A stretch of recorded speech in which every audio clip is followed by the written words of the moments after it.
Hello students, hi everyone. चलिए बच्चों, start करते हैं हमारा हीट एंड थर्मोडायनेमिक्स का अगला कॉन्सेप्ट। देखो बच्चों, जैसे हम बातचीत कर रहे थे थर्मल प्रॉपर्टीज ऑफ मैटर की, इसमें हमने बेटा पहले बातचीत की थर्मल एक्सपेंशन के बारे में, फिर हम सेकंड बातचीत कर रहे थे कैलोरीमेट्री के बारे में। सबसे पहले हमने कैलोरीमेट्री को जाना। कैलोरीमेट्री टर्म का मतलब क्या है, जिसमें हमने सीधा सीधा बोला कि ये मेजरमेंट ऑफ हीट से रिलेटेड है, हीट को मेजर करके बताता है। क्लियर? तो उसके बाद फिर बच्चों हमने हीट के बारे में बातचीत करना स्टार्ट किया। हीट के बारे में थ्योरेटिकल क्या क्या पॉइंट हैं, हीट होती क्या है, कैसे फ्लो होती है, वो सारे पॉइंट डिस्कस किए। उसके बाद मैंने आपको बताया कि कोई भी मटेरियल में अगर हम हीट को फ्लो कराते हैं तो दो पॉसिबिलिटी होती हैं, या तो बॉडी का टेम्परेचर चेंज होगा, अदरवाइज उसका फेज चेंज होगा।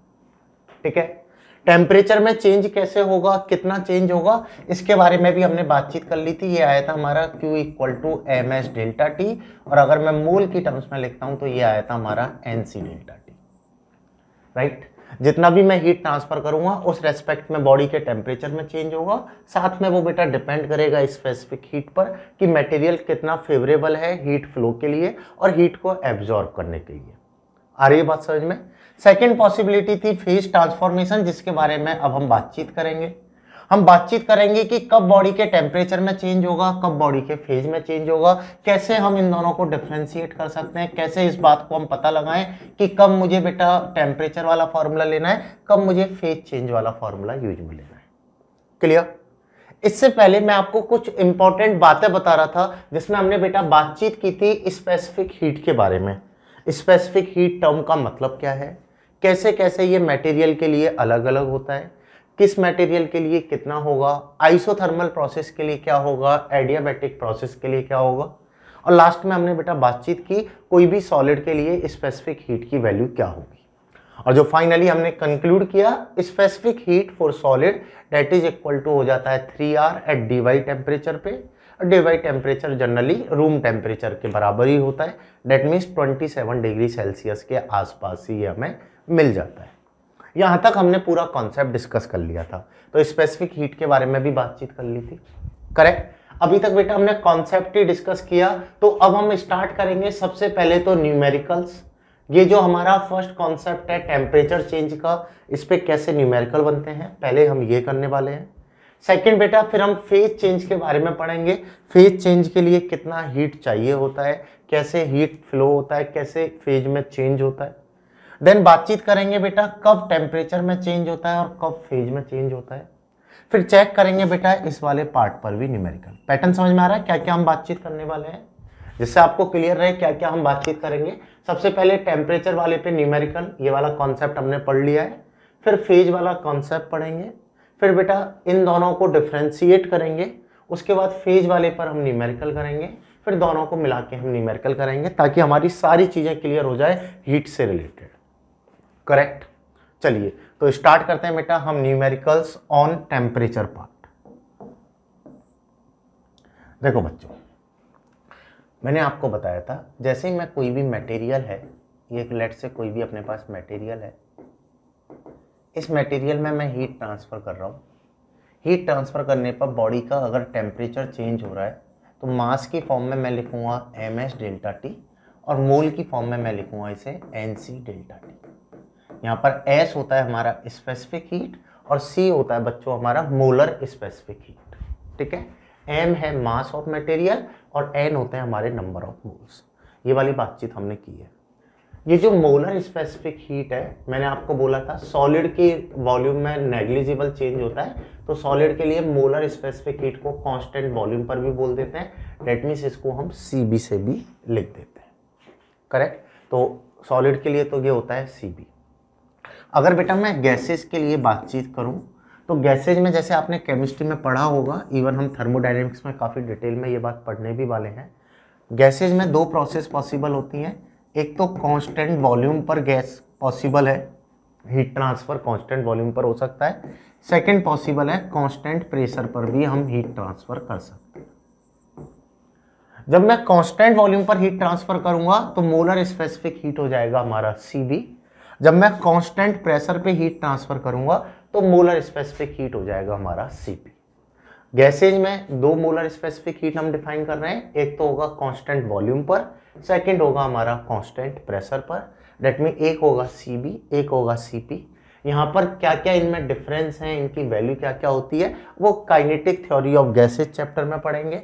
थर्मोडायनेमिक्स में इसको हम पूरा यूज में लेने वाले हैं, ठीक है। अभी एक मैंने आपको बेसिक आइडिया दिया है, अगर किसी बच्चे के दिमाग में कोई क्वेरी आए तो इसलिए आपको बताया है, ठीक है। सॉलिड्स में हम C को जनरली Cb ही लिख देते हैं। आ रही बात समझ में? चलिए तो बातचीत करते हैं बच्चों। सबसे पहले हमारा वही पहला पार्ट, टेम्परेचर का अफेक्ट क्या पड़ने वाला है। देखो भाई, लेट्स से पहला मैं सबसे सिंपल एग्जांपल ले लेता हूँ।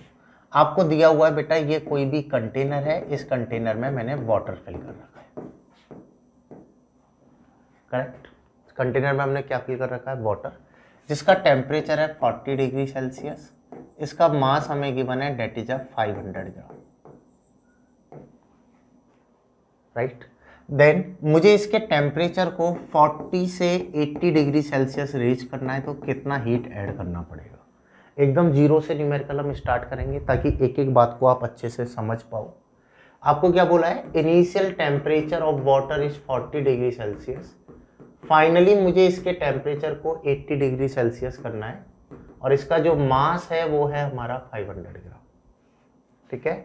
स्पेसिफिक हीट ऑफ वाटर आपने पढ़ रखा है, डेट इज इक्वल टू होता है 1 कैलोरी पर ग्राम केल्विन, राइट। ये वाली बात हमने पढ़ी हुई है। स्पेसिफिक हीट हमें याद रखना है वाटर का। मैंने आपको बताया आइस का कितना होगा 0.5, वाटर का होता है 1 और स्टीम का होता है 0.47।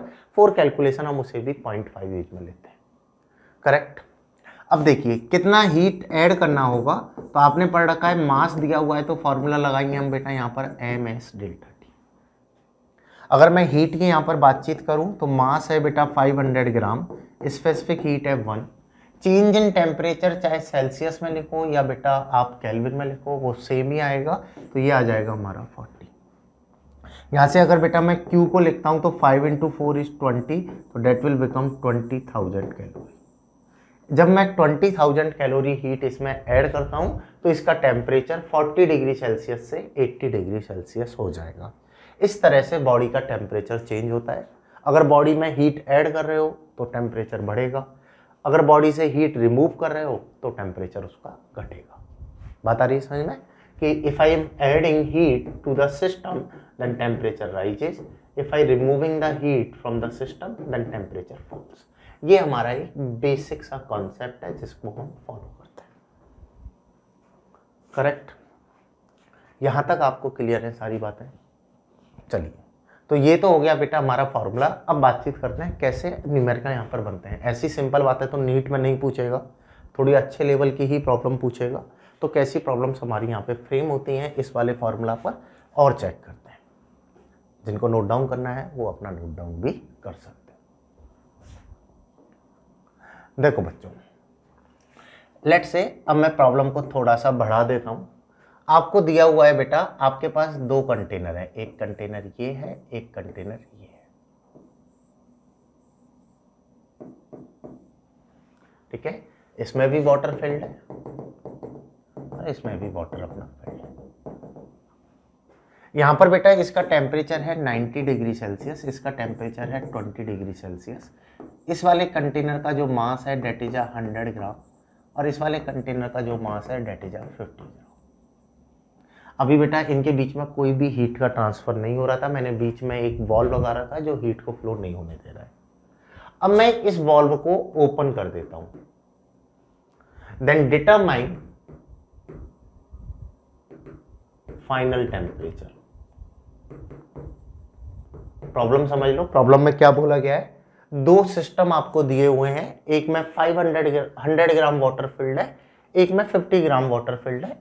दोनों का टेम्परेचर अपना अलग है। जैसे ही मैं बॉल्व ओपन करता हूं तो अब सिस्टम का फाइनल टेम्परेचर क्या होगा ये हमें निकालना है।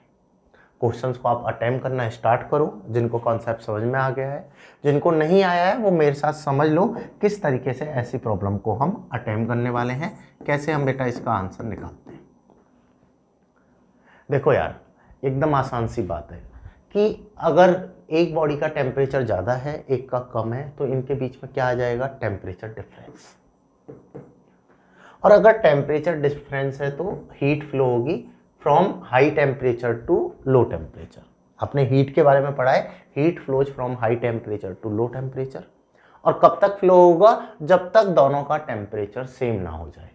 Heat flows from high temperature to low temperature until both of have same temperature. जब तक दोनों का टेम्परेचर सेम ना हो जाए, जब तक इनका टेम्परेचर डिफरेंस 0 ना हो जाए, तब तक हीट फ्लो होती रहेगी। सही बात है। तो हुआ क्या बेटा, इसका टेम्परेचर था 90, तो इसका टेम्परेचर अब कम होने लगेगा और इसका टेम्परेचर बढ़ने लगेगा। एक टाइम बाद इसका टेम्परेचर T हो जाता है तो इसका भी टेम्परेचर क्या हो जाएगा, T हो जाएगा और हीट फ्लो होना हमारा रुक जाएगा। और इस टेम्परेचर को हम क्या बोलेंगे, फाइनल टेम्परेचर और थर्मल इक्विलिब्रियम टेम्परेचर। मैंने आपको बताया था ना थर्मल इक्विलिब्रियम, जिसका मतलब क्या है कि जब दोनों सिस्टम का टेम्परेचर सेम हो जाए, that condition is called thermal equilibrium. तो इनके बीच में थर्मल इक्विलिब्रियम अचीव हो जाएगा, राइट। तो मुझे बताना है ये जो T डिग्री सेल्सियस है इसकी वैल्यू क्या होगी। अब देखिए, जितना हीट रिलीज होगा उतना ही हीट दूसरा सिस्टम एब्जॉर्ब करेगा। जितना हीट इसने रिलीज किया है उतना ही हीट इस सिस्टम को एब्जॉर्ब कर लेगा। बाहर एटमॉस्फेयर में कोई भी लॉस नहीं हो रहे हैं। आइडियल सिचुएशन हम लेके चलते हैं, ठीक है, कि बाहर के लॉसेस को हम नेग्लेक्ट कर रहे हैं, करेक्ट। तो इस सिस्टम से जितना हीट निकला उतना ही हीट यहाँ पर ऐड हुआ। डेट मीन मैं बोल दूंगा बेटा, इससे हीट निकला होगा, जैसे मान लो Q1, यहाँ पर गया Q2, तो Q1 और Q2 दोनों इक्वल होंगे। अगर मैं इसकी वैल्यू लिखता हूं तो mass of first specific heat of water multiplied by temperature difference, ये होगा mass of second specific heat multiplied by temperature difference. That means formula को हम यहाँ पर लिख देंगे ms delta theta equal to ms delta theta, right. अब देखिए, अगर मैं वैल्यू पुट करता हूँ तो पहले का मास है 100 ग्राम, स्पेसिफिक हीट है 1, इसका टेम्परेचर 90 से T हुआ है, कम हो रहा है, तो डिफरेंस में लिखोगे बेटा higher temperature minus lower temperature. हमेशा डिफरेंस में कैसे लिखने वाले हैं, higher minus lower, overall value positive है, right. That is equal to इतना ही हीट इसने एब्जॉर्ब किया। तो इसने कितना हीट एब्जॉर्ब किया, मास है 50, स्पेसिफिक हीट है 1, इसका टेम्परेचर 20 से T हो गया, तो हाइयर हो गया T, लोअर था 20। मैंने क्या लिख दिया, heat release equal to heat absorb, correct. बस अब इसको सॉल्व करना है बेटा। अगर आप इसको सॉल्व करोगे, यहाँ पर 50 से 100 2 टाइम्स कैंसिल हो गया, तो ये बनेगा आपका 180 minus 2T, that is equal to T minus 20। ये आ गया यहाँ पर 3T, date is equal to 200, तो T that is equal to आएगा 200/3 degree Celsius. T equal to कितना आ जाएगा, 200/3 डिग्री सेल्सियस। इतना टेम्परेचर इनका फाइनली हो जाएगा। That is a final temperature और थर्मल इक्विलिब्रियम टेम्परेचर। बात आ रही है समझ में कि कोई भी सिस्टम हाइयर टेम्परेचर सिस्टम है उससे हीट निकलेगा, जो लोअर टेम्परेचर सिस्टम है वो हीट को एब्जॉर्ब करेगा। जितना हीट रिलीज होगा उतना ही हीट अपना एब्जॉर्ब होगा। चलिए इस प्रॉब्लम को भी नोट डाउन करो, फिर बातचीत करते हैं अगले न्यूमेरिकल की और इस फॉर्मूला पे कैसे क्वेश्चन हम बना सकते हैं। समझ में आ रहे हैं, एक एक कॉन्सेप्ट एक एक लेवल को हम बढ़ाते हुए चलेंगे।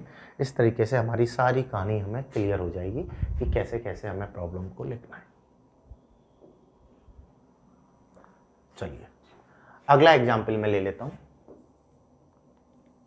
अब वाटर की बजाय कोई और मटेरियल ले लेते हैं। लेट्स से ये कोई भी एक मटेरियल है, इसका मास है m1, स्पेसिफिक हीट है s1, राइट। ये कोई दूसरा मटेरियल है बच्चों, इसका मास है m2, स्पेसिफिक हीट है s2। इसका मास m1 है, स्पेसिफिक हीट है s1, इसका मास है m2, इसकी स्पेसिफिक हीट है s2, राइट। यहां पर आपको बोला है बेटा, लेट्स से इसका टेम्परेचर है T1, इसका टेम्परेचर है T2, and here T1 is greater than T2 है, T1 is greater than T2 है, then determine thermal equilibrium temperature, then determine thermal equilibrium temperature। आपको बताना है थर्मल इक्विलिब्रियम टेम्परेचर इनका क्या होगा, इस टर्म के बारे में हमें बताना है। सेम प्रॉब्लम है, बस मैंने वाटर की जगह अब यहाँ पर दो अलग अलग मटेरियल ले लिए हैं, इनके बारे में लिखा है। बड़ी आसानी से आप इसको अटेम्प्ट कर सकते हो, बस आपको फॉर्मूला सोचना है, कॉन्सेप्ट को सोचना है, तो आपका आंसर ईजिली निकल के आ जाएगा। चलिए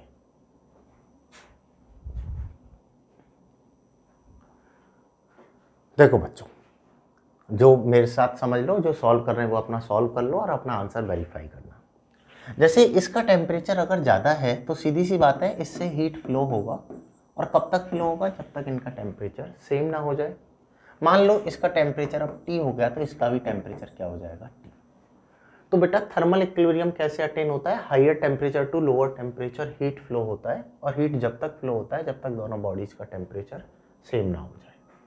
बस इस पैटर्न को मुझे यहाँ पर फॉलो करना है। अगर मैं यहाँ पर लिखता हूँ बेटा, पहले से heat released that is equal to second में होगा हीट एब्जॉर्ब। अगर मैं यहाँ पर पुट करूँगा हीट रिलीज, तो कितना हीट रिलीज हुआ, m1s1 T1 माइनस टी, इससे रिलीज हो रहा है तो टेम्परेचर T1 ज़्यादा होगा, तो ये हो जाएगा T1 माइनस टी। इधर आप लिखोगे हीट एब्जॉर्ब, तो m2s2 T माइनस टी।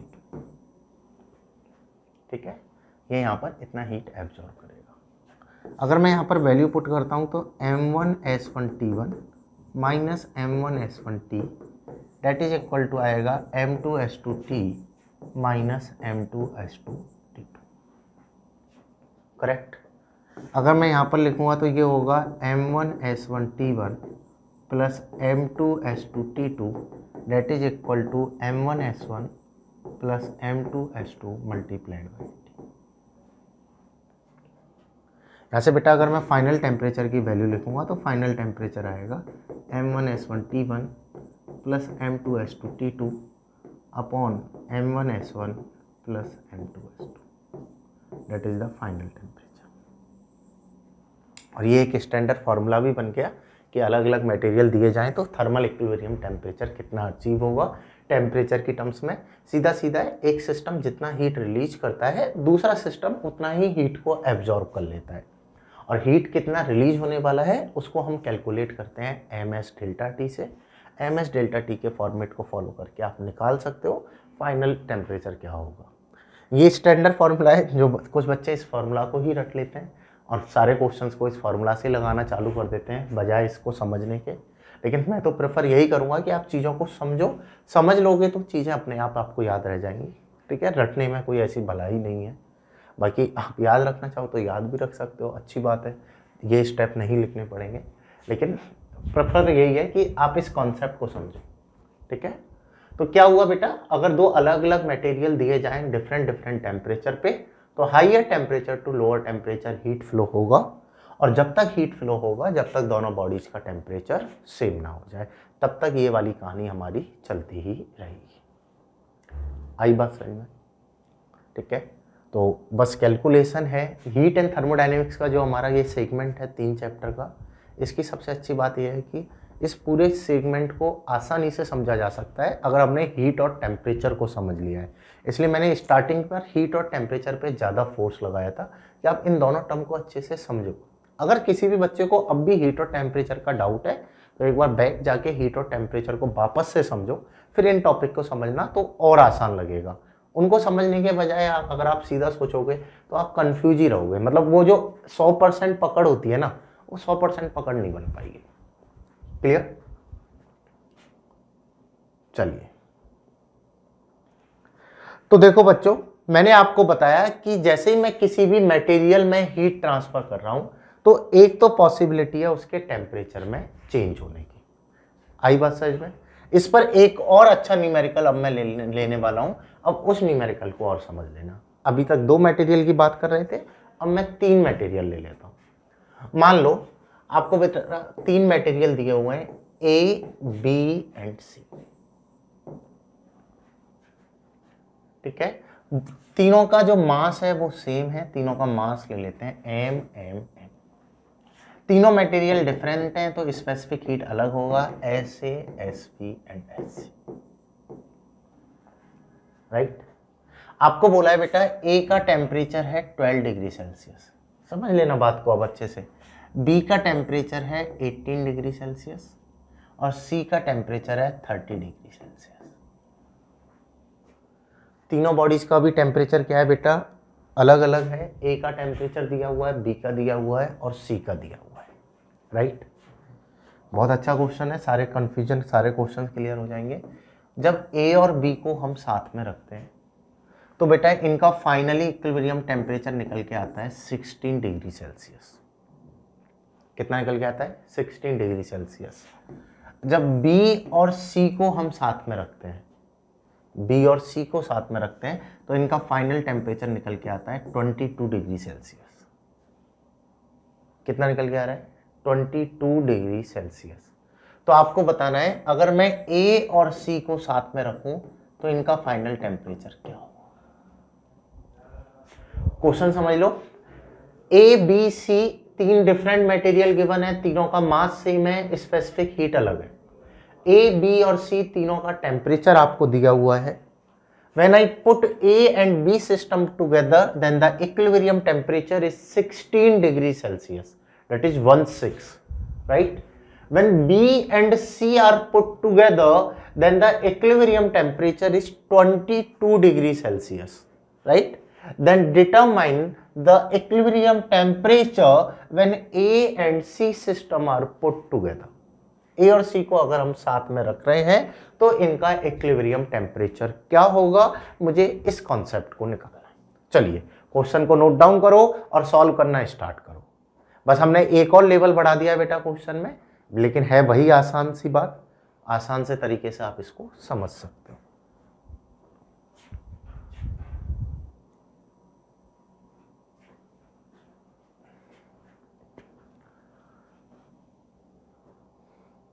चलिए बाकी मेरे साथ समझ लो, ठीक है। और जो सॉल्व कर रहे हैं वो अपना सॉल्व करते रहो यार, काफ़ी अच्छा न्यूमेरिकल है। मैं तो बोलूँगा सभी सॉल्व करो, फिर बाद में सॉल्यूशन देखना है इसका। देखो बच्चों, जब मैंने ए और बी को साथ में रखा तो higher temperature to lower temperature heat flow होगा। कब तक हीट फ्लो होगा? जब तक दोनों का टेम्परेचर सेम ना हो जाए। तो अगर मैं लिखूँगा बेटा heat release that is equal to होना चाहिए हीट एब्जॉर्ब। जैसे मैं ए के लिए लिखता हूँ, मास है एम, स्पेसिफिक हीट है ऐसे, इनिशियल टेम्परेचर था 12, फाइनली हो गया 16, तो higher minus initial, right, that is equal to. B के लिए लिखोगे मास है एम, स्पेसिफिक हीट है एस वी, फाइनल इनिशियल था 18, फाइनली कितना हो गया बेटा 16, तो हाइयर माइनस लोअर लिख दोगे। एम से तो एम कैंसिल आउट हो गया, यहाँ से आया बेटा हमारा S A upon S V, that is 2/4 which is equal to 1/2। मैंने क्या निकाल लिया? S A upon S V, दोनों की स्पेसिफिक हीट आई 1/2। ये एक रिलेशन मुझे यहाँ पर मिला है, ठीक है। सेम बी और सी के लिए बोला है, तो यहाँ पर बेटा higher temperature to lower temperature क्या होगा? हीट फ्लो होगा। जितना हीट इसने ट्रांसफर किया है, रिलीज किया है, उतना हीट इसने एब्जॉर्ब किया है। तो अगर मैं लिखता हूँ M S V higher minus lower, final temperature कितना हो गया 22, इनिशियल था 18, that is equal to M S C, final temperature initial था 30 और फाइनल कितना हो गया 22, करेक्ट। एम से तो एम कैंसिल आउट हो जाएगा, यहाँ से आएगा S V upon S C, that is equal to 8/4 which is equal to आ जाएगा, डेट इज इक्वल टू कितना आ जाएगा 2। दो रिलेशन मेरे पास आ गए, एक तो इक्वेशन नंबर 1 और एक ये इक्वेशन नंबर 2, सही है। अगर बेटा मैं इन दोनों इक्वेशन को मल्टीप्लाई करता हूँ, S A upon S V multiplied by S V upon S C, that will become S A upon S C, that is 1/2 multiplied by 2 equal to 1। मतलब यहाँ से आ गया जो ए का स्पेसिफिक हीट है वही सी का स्पेसिफिक हीट है। ए और सी के स्पेसिफिक हीट में हमने एक रिलेशन ड्राइव कर लिया, जो ए का स्पेसिफिक हीट है वही स्पेसिफिक हीट किसका है बेटा? सी का, करेक्ट। अब देखिए मुझे तो निकालना है इनका फाइनल टेम्परेचर क्या होगा जब मैं ए और सी को साथ में रख रहा हूँ। मान लेते हैं इनका final temperature T degree Celsius है। तो देखिए बच्चों, अगर आप यहाँ पर लिखोगे तो ये होगा एम एस ए, इसका टेम्परेचर पहले 12 था, सीधी सी बात है टेम्परेचर बढ़ने वाला है तो T बड़ा होगा, तो ये होगा T-12। Date is equal to, इसको लिखोगे MSc, ये कितना हो जाएगा हमारा 30 माइनस टी, राइट। M से तो M गया, ऐसे और SC भी अपने आप में इक्वल है तो ये भी आपस में कैंसिल हो गए, तो यहाँ से आया T minus 12 equal to 30 minus T, मतलब कि 2T equal to 42, that means T equal to आ जाएगा 21 डिग्री सेल्सियस। इनका जो फाइनल टेम्परेचर होगा डेट वॉज 21 डिग्री सेल्सियस। इस तरीके से हम इनका फाइनल टेम्परेचर निकाल सकते हैं। अच्छा क्वेश्चन था ना, एक अच्छी प्रॉब्लम है, मतलब डील करने, एक अच्छा क्वेश्चन करने के बाद एक अच्छा सा फील होता है, हाँ ये मैंने कर लिया। इसलिए मैं बोलता हूँ तुम खुद से अटेम्प्ट करो, जब सॉल्व करोगे ना तो एक कॉन्फिडेंस लेवल जो बूस्ट होता है, जो फील आती है, वो अलग ही मजा है उसमें, ठीक है। तो बेटा आपको 3 सिस्टम दिए हुए थे यहाँ पर A, B एंड C। जब मैंने A और B को साथ में रखा तो टेम्परेचर निकाला, B और C का निकाला। सेम मैंने इनसे A और C का रिलेशन निकाला, तो यहाँ से हमारा A और C का ये आ गया कि A और C पे हमारा टेम्परेचर क्या होगा। आई बात समझ में नहीं आई?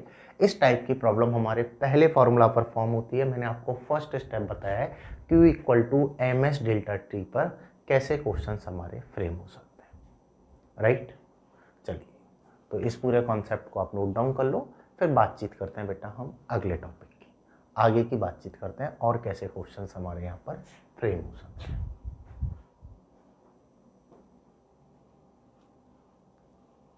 चलें आगे।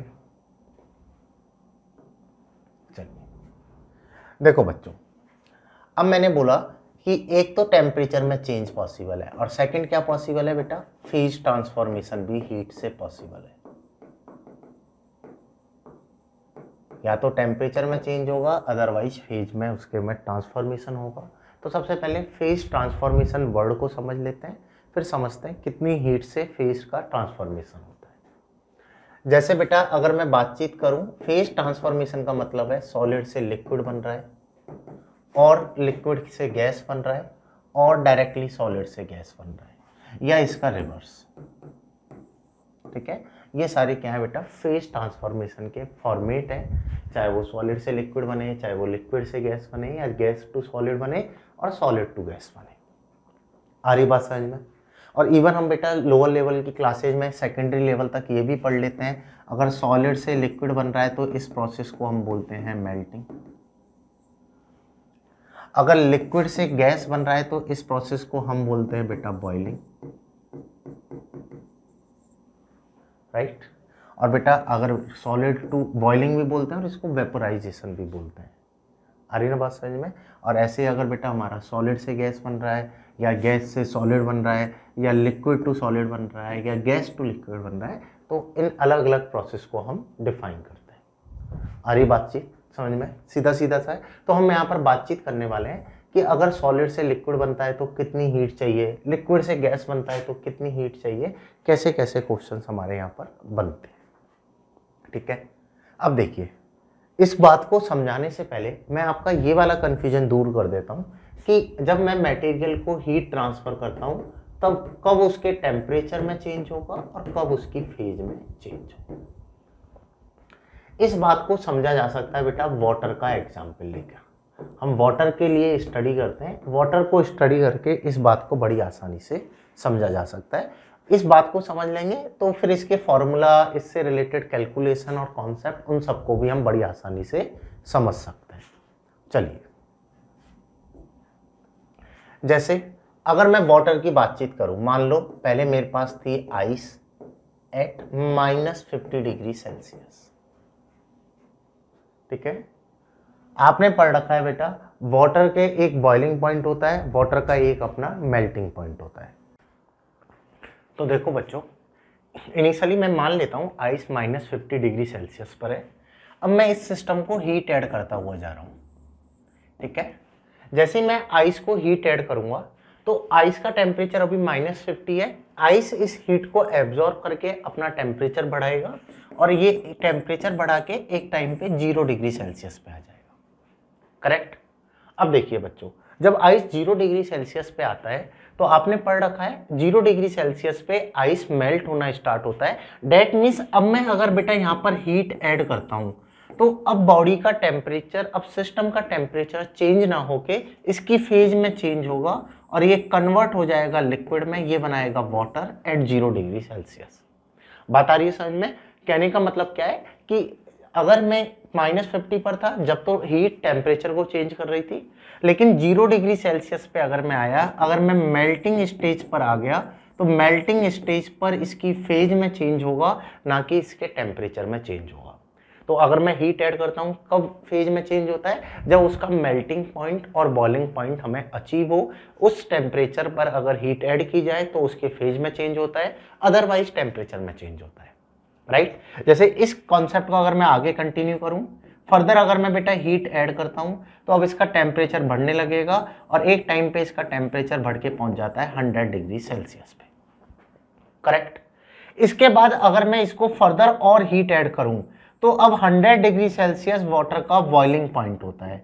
डेट मीन्स इस टेम्परेचर पे अगर मैं हीट ऐड करूंगा तो वाटर अपना टेम्परेचर बढ़ाने की बजाय पहले ये अपनी स्टेट को चेंज करेगा और ये कन्वर्ट हो जाएगा बच्चों स्टीम में, ये बनाएगा स्टीम एट 100 डिग्री सेल्सियस।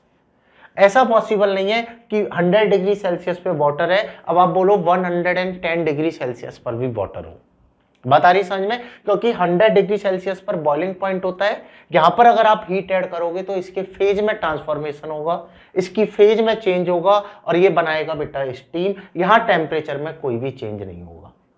और इसके बाद अगर आप इसमें हीट ऐड करते हो तो अब इसका टेम्परेचर राइज होने लगेगा। अब जितना हीट ऐड करते जाओगे उस हिसाब से इसका टेम्परेचर बढ़ता हुआ चला जाएगा। तो सीधी सी बात है, हम बड़ी आसानी से ये डिफरेंशिएट कर सकते हैं कब हीट ऐड करने से टेम्परेचर में चेंज होगा, कब हीट ऐड करने से फेज में चेंज होगा। अगर मेल्टिंग और बॉइलिंग स्टेज पे आप हीट ऐड कर रहे हो तभी फेज में चेंज होने वाला है, अदरवाइज हीट से टेम्परेचर ही चेंज होगा। क्लियर? तो मैंने आपको यही दो बातें बताई हैं कि अगर आप सिस्टम में हीट ऐड कर रहे हो तो दो पॉसिबिलिटी होती हैं, टेम्परेचर चेंज होने की और फेज चेंज होने की। टेम्परेचर चेंज होगा तो कितना चेंज होगा, कैसे न्यूमेरिकल बनेंगे, ये वाली बातचीत हमने कर ली। अब अगर मैं बेटा हीट ऐड कर रहा हूं, फेज में चेंज कब होगा? जब मेल्टिंग स्टेज और बॉइलिंग स्टेज अचीव हो। कितना हीट चाहिए, अब उस वाली बात को हम करने वाले हैं। तो पहला कॉन्सेप्ट आपको समझ में आ गया? ठीक है, इसको आप लिखना चाहो एक एग्जाम्पल के तौर पर तो आप लिख सकते हो, इसे कॉपी कर लो आप कि कब फेज में चेंज होगा, कब टेम्परेचर चेंज होगा। इसको हम वाटर के एग्जाम्पल से बड़ी आसानी से समझ सकते हैं।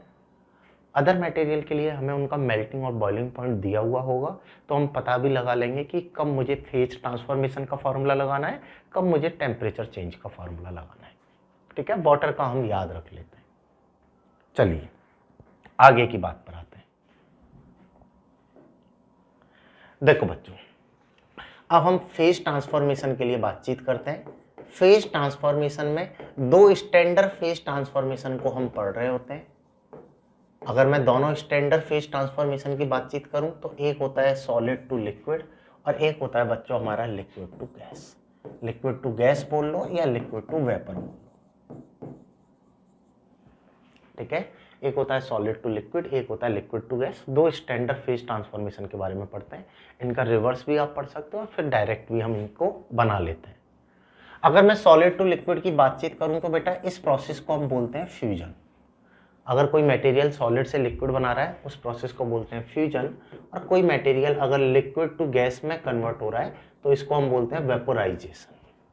ठीक है, सॉलिड टू लिक्विड हो गया फ्यूजन, लिक्विड टू गैस क्या हो जाएगा? वेपोराइजेशन। फेज ट्रांसफॉर्मेशन के लिए जो हीट चाहिए होती है that heat is called latent heat. जैसे टेम्परेचर चेंज में हम डिफाइन करते हैं स्पेसिफिक हीट, फेज ट्रांसफॉर्मेशन में हम डिफाइन करते हैं लेटेंट हीट। हिंदी में अगर मैं बातचीत करूं तो हिंदी में इसको बोलते हैं गुप्त ऊष्मा। हिंदी बताने का रीजन ये है कि इससे इस वर्ड की फील आ जाती है, इस वर्ड को समझना आसान हो जाता है। जैसे लेटेंट का मतलब है गुप्त ऊष्मा, गुप्त मतलब छिपी हुई ऊष्मा, दैट मीन्स छिपी हुई हीट है। अब छिपी हुई हीट का मतलब क्या है, इस बात को कैसे समझा जाए? इसको आप ऐसे समझ सकते हो, जैसे मान लो बेटा ये कोई भी मटेरियल है, इनिशियली ये सॉलिड है, अब मैं इसमें हीट ऐड कर रहा हूँ। ठीक है, तो इसके जो मॉलिक्यूल्स हैं वो अपनी एक डिस्टेंस पर होंगे। जैसे मैं इसको लिक्विड में कन्वर्ट कर रहा हूँ डेट मीन्स मैं मॉलिक्यूल्स के बीच का जो डिस्टेंस है उसको चेंज करने का ट्राई कर रहा हूँ। यहाँ पर इनको बेटा मैं लेयर मूवमेंट कराने का ट्राई कर रहा हूँ, तो इनके जो अटैचमेंट है उसको सेपरेट करने का ट्राई कर रहा हूँ। सीधी सी बात है, यहाँ पर सॉलिड की अपनी कोई ना कोई इनिशियली एक इंटरनल एनर्जी है और मैं इसकी इंटरनल एनर्जी को चेंज करूँगा तभी ये लिक्विड में कन्वर्ट हो पाएगा। आ रही है बात समझ में? जैसे ही मैं इसकी इंटरनल एनर्जी को चेंज करूँ, इंटरनल एनर्जी को बढ़ा दूँ तो ये लिक्विड में चेंज होगा। तो हुआ क्या, मैंने यहाँ पर हीट को जैसे ही ऐड किया तो इसकी इंटरनल एनर्जी चेंज हो गई, इंटरनल एनर्जी बढ़ गई। अल्टीमेटली मुझे वो एनर्जी दिखी नहीं, इसलिए मैंने उसको क्या बोला है, छिपी हुई ऊष्मा या लेटेंट हीट हमने बोला है, क्योंकि वो हमें दिख नहीं रही है, क्योंकि उसने इसकी इंटरनल एनर्जी, इसकी अंदर की एनर्जी को चेंज किया है, अंदर की एनर्जी को बढ़ा दिया है। अल्टीमेटली ये लिक्विड में कन्वर्ट हो गया। आई बात समझ में? तो फेज ट्रांसफॉर्मेशन में जिसका रोल होता है उस एनर्जी को, उस हीट को हम बोलते हैं बेटा लेटेंट हीट। इस तरीके से यहाँ पर लेटेंट हीट की हम बातचीत करते हैं। लेटेंट हीट के रेस्पेक्ट में हम कैलकुलेट करते हैं कितना लेटेंट हीट चाहिए फेज ट्रांसफॉर्मेशन के लिए। आ रही बात समझ में? चलिए देखो बच्चों, दो टाइप की लेटेंट हीट की हम यहाँ पर बातचीत करते हैं, क्योंकि दो टाइप का फेज ट्रांसफॉर्मेशन हम पढ़ रहे हैं। एक होता है लेटेंट हीट ऑफ फ्यूजन और सेकंड होता है बच्चों लेटेंट हीट ऑफ वेपोराइजेशन। एक तो क्या होगा लेटेंट हीट ऑफ फ्यूजन और सेकंड क्या होगा बच्चों हमारा लेटेंट हीट ऑफ वेपोराइजेशन। ठीक है, अगर मैं बेटा लेटेंट हीट ऑफ फ्यूजन की बातचीत करूं, it is the heat energy, it is the heat energy required to change solid to liquid phase. It is the heat energy required to change solid to liquid phase. आ रही बात समझ में? Same अगर मैं latent heat of vaporisation की बातचीत करूं तो it is the heat energy required to change liquid to vapor phase, liquid to vapor state। ठीक है, दो टाइप की हमारी हीट एनर्जी होती है। अगर सॉलिड टू लिक्विड हम कन्वर्ट कर रहे हैं उसको बोलते हैं लेटेंट हीट ऑफ फ्यूजन। अगर हम बेटा लिक्विड टू गैस कन्वर्ट कर रहे हैं उसको बोलते हैं हम लेटेंट हीट ऑफ वेपोराइजेशन। देखिए बच्चों, अगर मैं इसको मैथमेटिकली बोलूं तो यहाँ पर बेटा अमाउंट ऑफ हीट रिक्वायर्ड, कितना हीट मुझे चाहिए होगा सॉलिड से लिक्विड बनाने के लिए। इस बात को आप ऐसे समझ लो, एक तो आपके पास 1 किलो आइस है, एक आपके पास 100 किलो आइस है, दोनों को मेल्ट करना है। किसके लिए ज़्यादा हीट देनी पड़ेगी? एक 1 किलो आइस है, एक 100 किलो आइस है, दोनों को मेल्ट करना है। सीधी सी बात है सर, 100 किलो हीट को मेल्ट करने के लिए ज़्यादा हीट देनी होगी। That means amount of heat that is proportional to होता है मास ऑफ द मटेरियल। जितना ज़्यादा मास होगा उतनी ज़्यादा उसको हीट मुझे ऐड करनी होगी। एंड सेकेंड, यहाँ पर बेटा टेम्परेचर में चेंज हो नहीं रहा है, amount of heat that depends on the latent heat. जितनी ज़्यादा लेटेंट हीट होगी उतनी ज़्यादा मुझे बेटा यहाँ पर हीट एनर्जी को ऐड करना होगा। डेट मीन्स इसको अगर मैं डायरेक्टली बोलूं तो यहाँ से बेटा प्रोपोर्शनल साइन हटाने पर कांस्टेंट आ जाता है L, तो फॉर्मूला बनता है Q equal to ml। Here L is called latent heat. ठीक है, और अगर बेटा फ्यूजन के लिए लिखोगे तो इसको लिख देंगे बेटा M latent heat of fusion. Same अगर मैं यहाँ पर वेपोराइजेशन के लिए बातचीत करूँ तो heat is proportional to mass of material. अगर मैं यहाँ प्रोपोर्शनल साइन हटाऊंगा तो ये हो जाएगा mass into latent heat of fusion, mass into latent heat of fusion, sorry latent heat of vaporisation, क्योंकि यहाँ पर हम वेपोराइजेशन की बातचीत कर रहे हैं तो that will become M into LV। आ रही बात समझ में? तो एकदम डायरेक्ट लॉजिक है। पहला हीट हो गया यहाँ पे mass into latent heat of fusion, ये वाला हीट होगा mass into latent heat of vaporisation. Correct. तो इसका जो फॉर्मूला है टेम्परेचर का होता है ms डेल्टा T, इसका होता है Q equal to ml। Latent heat of fusion के बारे में हमें पता लग जाए, मास पता लग जाए तो मैं बता दूंगा इतनी हीट से उसकी स्टेट चेंज हो जाएगी। लेटेंट हीट ऑफ वेपोराइजेशन पता लग जाए तो हम बता देंगे इतनी हीट से इसकी लिक्विड टू गैस में स्टेट चेंज हो जाएगी। आ रही बातचीत समझ में? तो ये तो हो गया बेटा फॉर्मूले की बातचीत। अब यहाँ पर हम बातचीत करेंगे कॉन्सेप्चुअल, क्या क्या इनमें कॉन्सेप्ट हैं। देन हम बेटा बातचीत करेंगे बेटा कि कैसे न्यूमेरिकल हमारे यहाँ पर फ्रेम हो सकते हैं। करेक्ट। अगर आपका इनसे रिलेटेड कोई भी डाउट है, लेटेंट हीट एनर्जी से रिलेटेड, तो आप पूछ सकते हो अपने रेस्पेक्टिव टेलीग्राम ग्रुप में, और आप बाकी कोई भी सोशल नेटवर्क से हमसे कनेक्टेड हो, आप वहाँ पर भी अपनी क्वेरीज पूछ सकते हो। Clear? So thank you for watching this video. Now we'll continue next topic in next video. Thank you.